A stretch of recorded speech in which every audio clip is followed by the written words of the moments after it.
All right, let's dive into one of the most powerful, and honestly, one of the strangest stories in all of Western philosophy. It's all about these prisoners stuck in a cave. But trust me, once you get what it's really about, you might start seeing the world around you just a little bit differently. So Plato kicks this off with this really haunting image in his famous book, The Republic. He says, picture this. He wants us to imagine this underground den, this cave. It's super dark, it's deep, and a group of people have been living there their entire lives.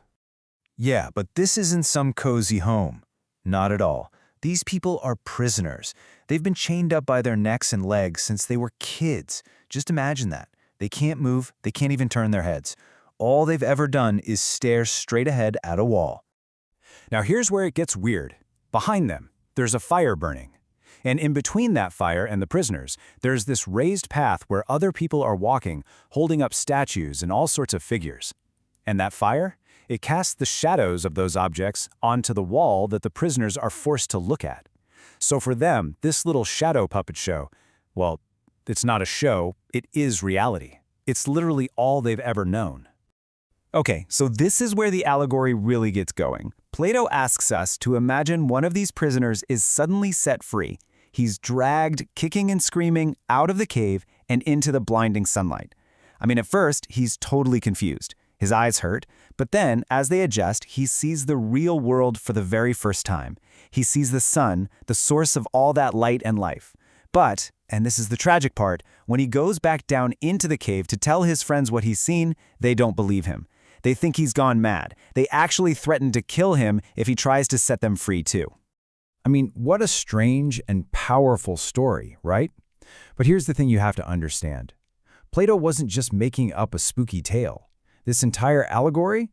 It's his way of trying to make sense of a real-world tragedy that completely shattered his life. And that brings us to the death of Socrates.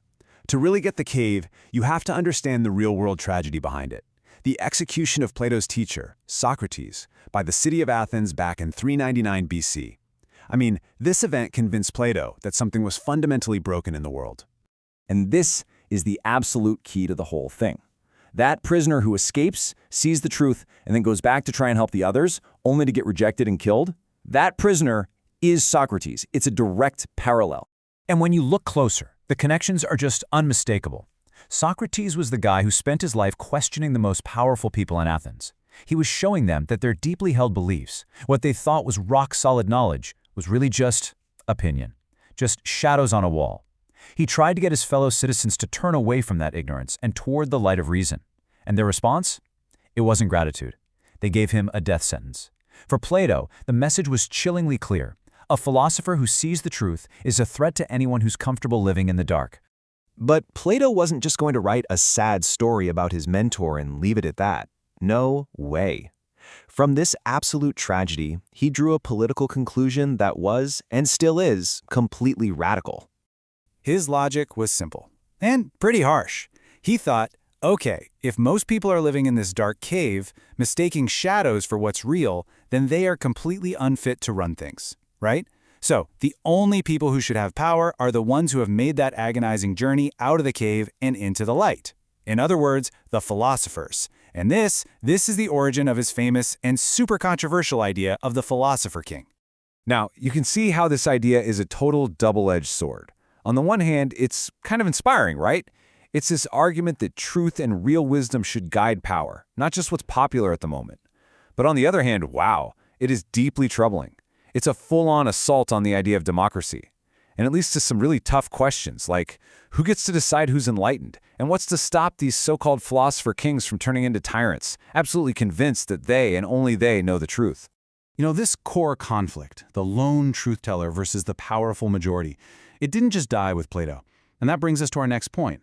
The story of Socrates, the prisoner who gets killed, became a kind of blueprint, a narrative that would just keep echoing down through history. And one of the most powerful echoes of this theme is in another trial that literally changed the world. You know, early Christians couldn't help but see the stunning parallels between Socrates and Jesus. I mean, look at this. Both were charged by the authorities for challenging the status quo. Both claimed to be on a divine mission. But the differences are just as important. Socrates argued with his accusers using logic and reason. Jesus, for the most part, stayed silent, claiming to be the truth itself. Socrates died for a principle, an idea, while Christians believe Jesus died for people, for their atonement. Socrates' personal example didn't just inspire comparisons. It became the foundation for an entire school of philosophy, Stoicism. The Stoics basically built their whole system around an idea that Socrates lived and breathed, that what truly matters isn't what happens to you, but how you choose to respond. His incredible calm in the face of death became the ultimate role model for Stoic heavy hitters like Epictetus, Seneca, and even the Roman Emperor Marcus Aurelius. And during his trial, Socrates said something that has rung out through the ages. The unexamined life is not worth living. He was basically saying that a life where you just blindly obey unjust rules without thinking, that's no life at all. And that single idea, that your own conscience can be a higher authority than the state, man, it would ignite a fire of defiance for centuries to come. And get this, fast forward nearly 2,400 years, Martin Luther King Jr. is sitting in a jail cell in Birmingham, Alabama. And who does he quote? Who does he look to for inspiration? Socrates. In his famous letter from Birmingham jail, he calls himself and the other protesters nonviolent gadflies, like those annoying flies that sting a horse to get it to move. They were there to sting the consciousness of the state and wake it up from its ignorant sleep. And this timeline really lays it all out. You can draw a straight line from 399 BC, with Socrates choosing to die rather than give up his mission, to 1849, when Henry David Thoreau goes to jail for protesting slavery and writes civil disobedience, all the way to 1963, with Martin Luther King Jr. using Socrates as a model. It's all built on that same powerful conviction, that a truly examined life demands that you stand up against injustice no matter what it costs you. So, okay, after walking through all this history, the allegory kind of circles back and forces us to look in the mirror. It makes us ask some pretty uncomfortable questions about our own lives, right here and right now. Plato's challenge is as relevant today as it was thousands of years ago. What if? What if our deepest, most passionate beliefs are really just shadows on a wall? I mean, just think about our social media feeds, right? They create these perfect filter bubbles, or partisan news channels that build these massive echo chambers. These are our modern caves. They show us a reality that's been carefully curated for us, just reinforcing what we already think and keeping us nice and comfortable in our own little patch of darkness. And hey, if we're living in caves like that, then who are the people trying to drag us out into the sun? Who are the scientists, the artists, the activists, the modern-day gadflies who challenge the things we all just seem to agree on? Who are the people we dismiss as being crazy or dangerous or maybe just really annoying? Because in the end, Plato's allegory of the cave isn't really about some ancient Greeks in a dungeon. It's a mirror. And the final, and maybe the most important question it asks is a deeply personal one. What are the shadows that you mistake for reality? What wall are you staring at?